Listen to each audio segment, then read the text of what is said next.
สวัสดีตอนสายๆจ้ามันนี้ก็มาหาเก็บเห็ดเพอคือเก่าเลยจ้าที่เก่าเวลาเดิมจ้าอันนี้บ่รู้ว่าสิหมานมือบ่หมานสิได้หรือบ่ได้จ้าฝากกดเข้ามาชมกดติดตามให้นี้ด้วยจ้าวันนี้คนเยอะแยะเลยจ้าคนเต็มป่าด้วยจ้าไม่เด้อพ่อแล้วด้วยจ้าเห็ดเพอจ้าเห็ดเพอจ้าเอาปากดังมาได้จ้าคนมาแล้วจ้านี่นะจ้า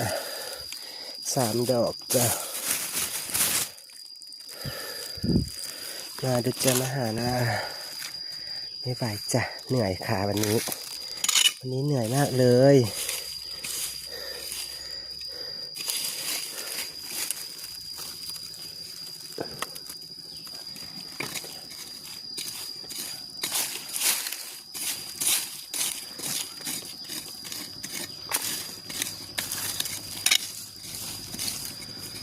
ไข่น้อยๆจ้าไข่เล็กๆจ้านี่ไข่เล็กๆเองวันนี้คือสิบ่มีดอกจ้าแค่นี้ก็เด้อจ้าขอเยี่ยนหาก็เด้อ